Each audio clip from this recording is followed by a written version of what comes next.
Yo, what's up? This is Jay Watts with Uber Jeep AZ, and I'm here to do a video on a clutch replacement. But not only for a clutch replacement on the 2011 JK, it's basically a lot of maintenance you can do while you got this transmission out.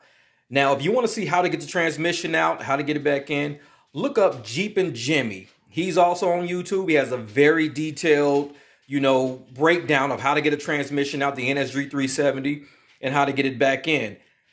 Pretty much I could have did a video for it, but he's already got a great video for it. So go check out his video. It'll help walk you through all of like the little sensors you got to unhook, your 4x4 cable, all of that stuff. His video has everything to help you get it out. Now, once you get it out, there's a lot of things you need to worry about while that thing is out. That's what my video goes over. All of the work you can do. So when you finally put that transmission back in there, you've got all the tic-tac stuff taken care of, all the little replacement parts. You might as well watch this video so you know what to order ahead of time, because most likely, even if you have a lifted Jeep, you're going to need this kind of stuff.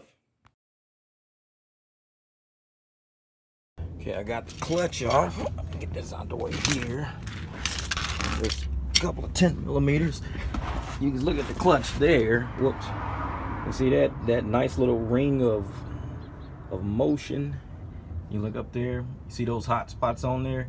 That's where I was getting a little slipping. Like I said, this engine is pushing out way more horsepower than what this little clutch can do. But you can see those rings and stuff on there. Move this out the way some. I mean, I probably have to pull that off, take that to go get it resurfaced. I'm not just gonna slap another clutch on there. If I went this far, you might as well do it right. Take your time. If it means an extra day for the Jeep to be down, it's just an extra day. But you do not want to do this twice. Take your time, do it right. That clutch is done. And this thing is like paper thin. It's all it's a bunch of crap all over it. And this thing is like razor thin right there. Whoops. But I mean, it didn't get down to the studs yet, but I mean, it's pretty worn. You can tell this thing got ate up pretty good. So, yep, it's about time for a new one. Like I said, you see that little ring around? That ring is where that thing was, when I really punched it at the stoplight, it was slipping. So, yeah, that engine was a little bit too much. This is my pressure plate over here. Dang it, get out the way. So, that pressure plate, same way. See those burn marks? Yep, you can see all those slide marks on there. So I got another one of these while I'm at it. Jeez. So I'm replacing the clutch, pressure plate. Take that, get that resurfaced, then I'm done.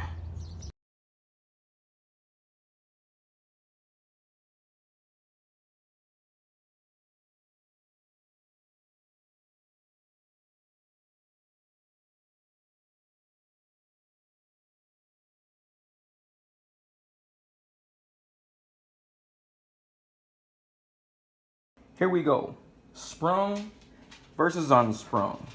So these springs here, actually, like when the clutch engages in here, it turns. But these springs here kind of give it a little bit of cushion, just a little bit.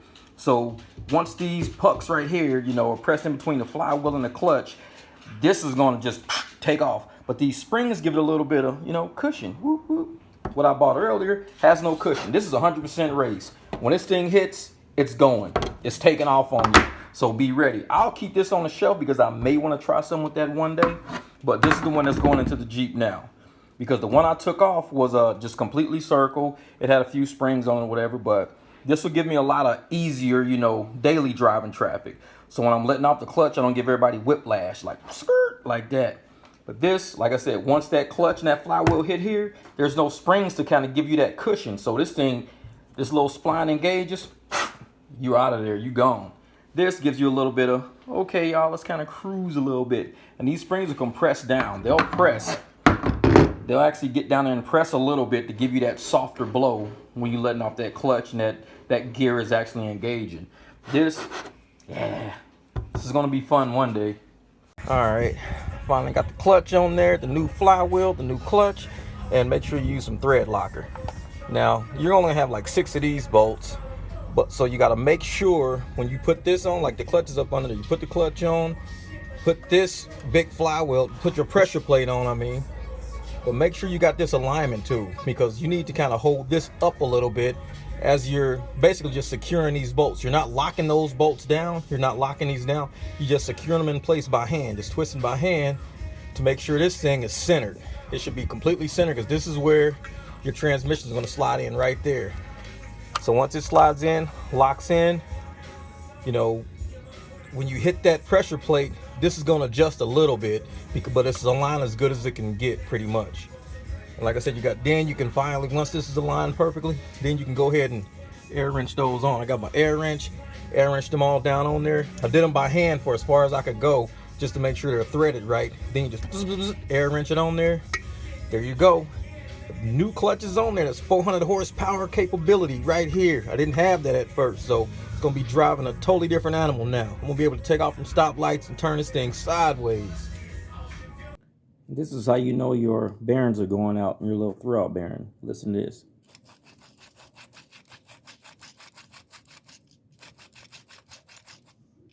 Now listen to the new one.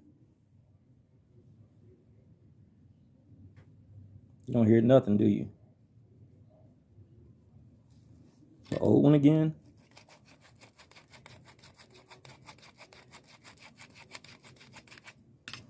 The new one.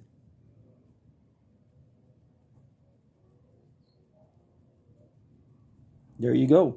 Okay, just to show if you've got a lift kit on your Jeep, this is one of the most common problems. You see, this is the boot that attaches to the transfer case. And what happens is because of the angle, it's all the way like this. So because it's all the way like this and it's just spinning, it's eating up that boot the whole time. Now, once the boot is eaten up, all the lube can just get out, because like up under my Jeep, it's sprayed all up under there. Because once, like this is a normal Jeep, but as you lift it, it does this. The more you lift it, the farther it goes. At a 3-inch lift, it's all the way like this. This is as far as it can go. Now, if I try to go up to a 6-inch lift, it's not happening. This thing will probably snap. So you got to get new axles or drive shafts. You get new drive shafts, because that right there, I mean, it's all like corroded in there. I almost forgot to record this because somebody might need to do it. So here's my new drive shaft kit here. That's what you get. You get a boot, head, bottom, all your bolts. These right here are the retainers for it, and that's your grease for the actual CV joint in there. Now to get it off, this end has to come off. I've already started, and I was like, ooh, let me record this real quick.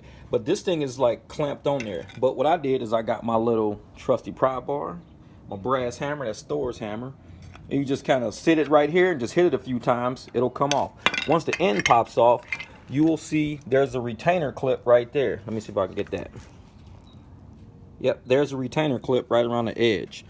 And you'll need to get those little pieces. Hold on for a second. Okay, there, better. So you'll have to get the pliers. They got the 2 little eyelets on it to release that. Once you get that clip off, this whole CV joint just slides straight off. It'll just slide off like that. Then you can clean as much as you can clean, then add all the new grease on there and just reverse the steps. You know, slide the CV joint back on there, put your retaining clip on there. But I'm gonna put a new bottom here. That's this piece right here. That's that.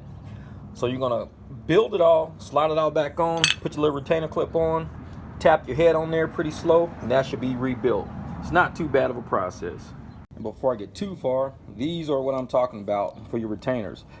That right there, you slide these in, you do like this, it'll open up that little retainer clip.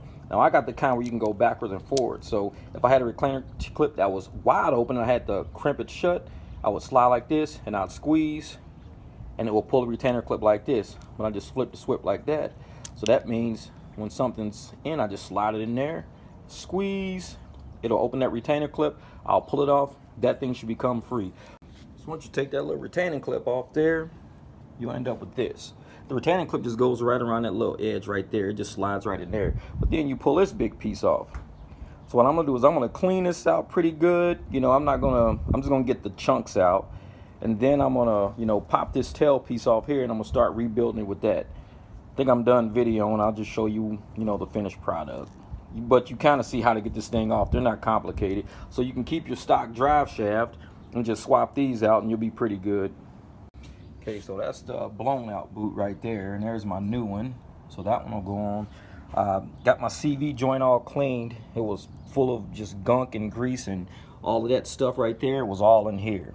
So I cleaned it up as good as I can, but also check for damage. You know, just check to make sure you got all the balls in there. Check to make sure nothing's like chunked up. But like I said, all of this stuff was all caked up and just, but it should look nice like this. So I'm gonna put these gaskets inside of there, so they lay inside of here like this.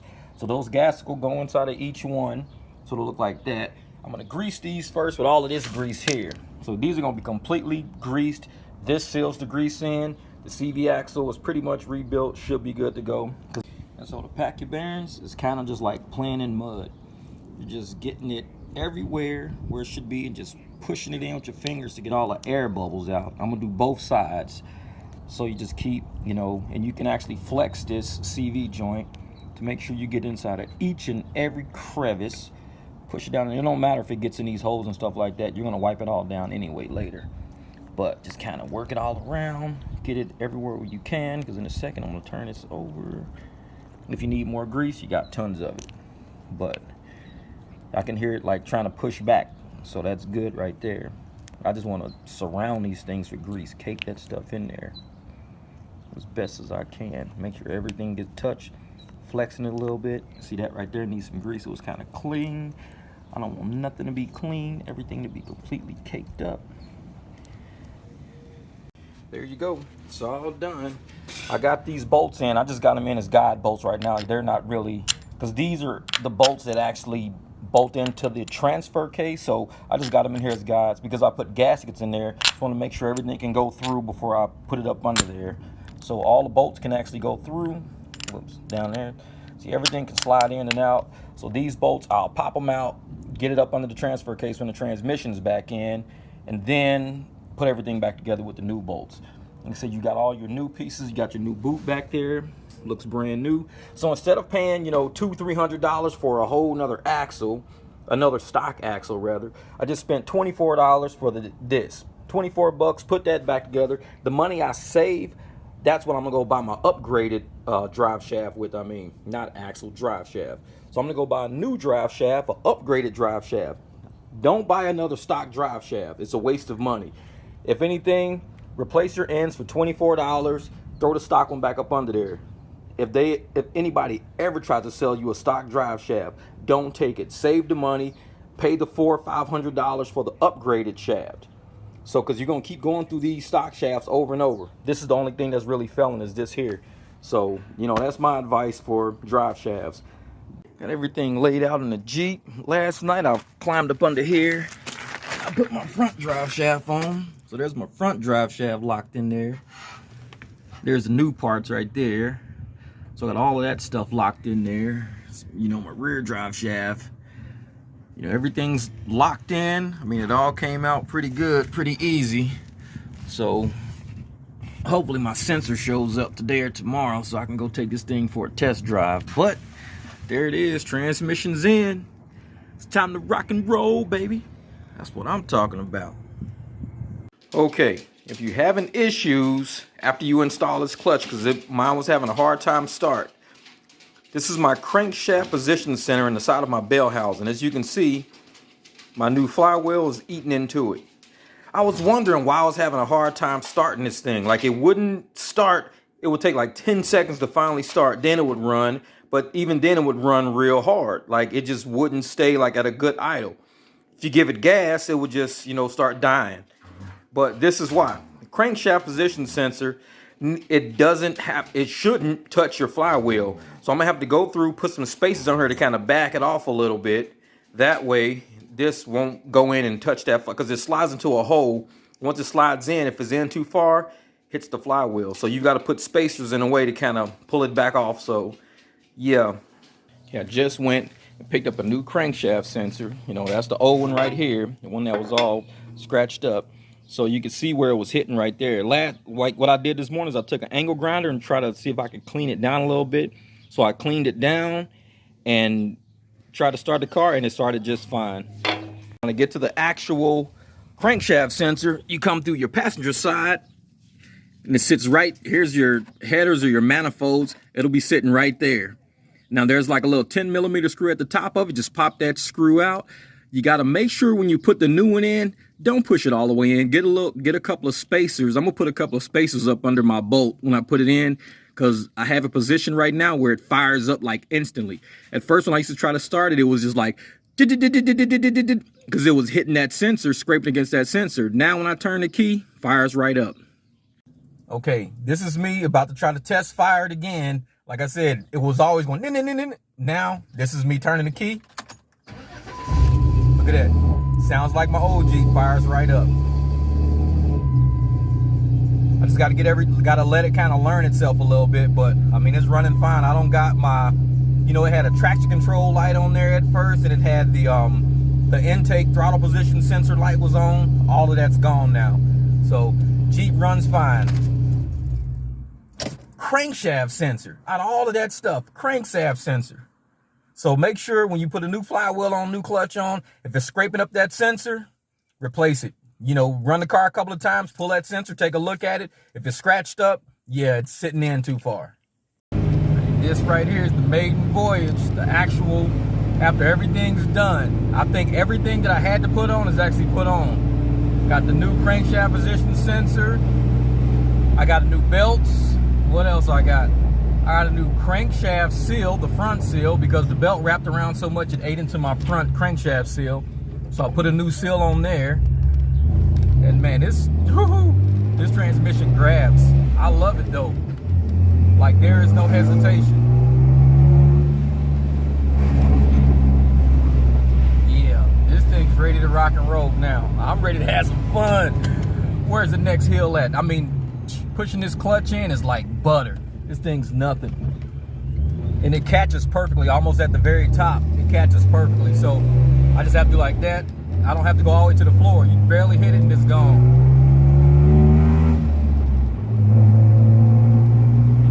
Yeah, this thing's grabbing now. I can feel it. Oh, it's grabbing. I'm gonna head back to the house. I got my garage wide open, but I just wanted to, get this thing a quick drive real quick, let everybody know how it was going. Today is the day. Everything possible that could have been added has been added. This thing's good. Hey.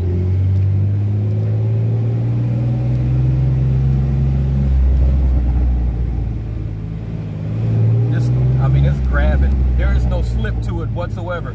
I used to be in first gear like this and I would hit it and it would just slip.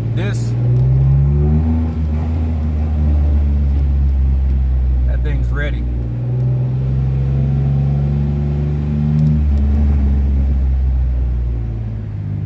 Yeah, I'm gonna turn this big rig around. But man, just the clutch is so easy to push in. A whole lot less than what I thought it was gonna be. They had me scared. It was like, oh yeah, you got to push this thing in so hard just to get it to go. It's like butter. It's easier than my last one, I'll tell you that much. And when this one grabs, there's no hesitation. It just grabs and it's like you're on the throttle and it's going. My last one, you hit the throttle, it kind of spun a little bit and then it finally grabbed. It was like, it's a little slippage to it. There's no slip whatsoever. So all in all, I'm happy. It took me about a week to do it all because of all the stuff I wanted to swap out as I was going. But, if you do something, just do it right. Get it out the way. No shortcuts. You got to buy new parts, If you're taking something old off, you might as well put something new back on. But this is it. This Jeep goes now, baby. I'm ready. I think I'm going to pop the tops off and cruise for a little bit today just so I get used to this clutch. But I think I'm used to it already. Like I said, I know exactly where the hitch point is. It's almost at the top where my other one was almost at the bottom. This one's at the top. So I barely push the clutch in, engage. It's like that. You barely push it in, switch gears, barely let off, you're going. I love this little 6-puck race clutch. Sprung, not unsprung, remember that. But hey, y'all have a great day out there. This is Jay Watson. I'm just cruising. I might even go get the dogs. Yeah, maybe not.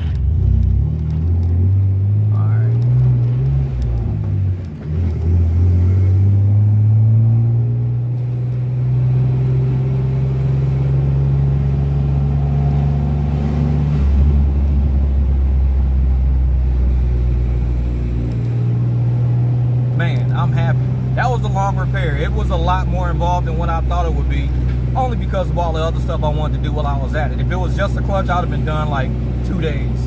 But it was so much other stuff. I was ordering parts, waiting on parts, screwing around, cleaning up stuff, painting stuff, whatever. Now I'm done. Let's rock and roll, y'all. All right, I'm coming back home now. Man, this clutch feels strong. Even pulling into the driveway, I got a little ledge right there.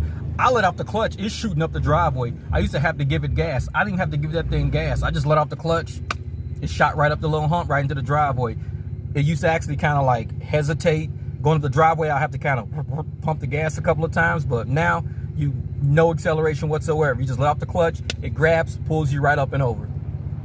This Jeep's got a lot more power to it now without even using the accelerator, a lot more power. So basically what a clutch does for you. So I won't have to use that much gas. I'll probably get much better gas mileage now too, because that last one with the little slip and the extra acceleration I would have to use sometimes, it's gonna be gone. This is gonna be a straight run now. So hey, Sunday, I'm tired. I've been doing this all week. I'm tired. I'm out.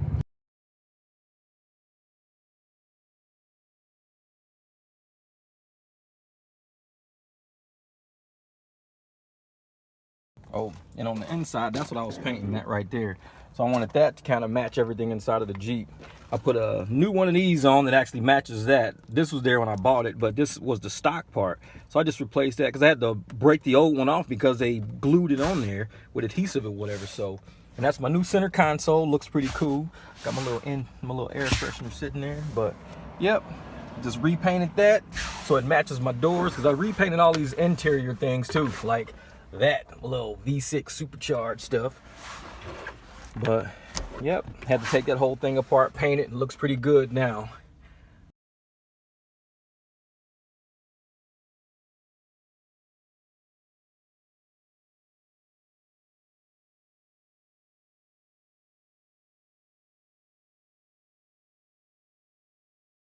Hey, what's up? This is Jay Watts.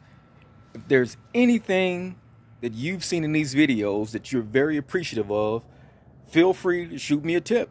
Hey, all I'm gonna do is use it to buy more parts. I mean, anything helps. I mean, I go out and buy me a $20 part, a $5 part, whatever it is. But I always appreciate when people sub, when people ask me questions, when people, are helped. Because that's what I'm here for, just to help. So I appreciate everything you guys are doing for me. Here's my Cash App.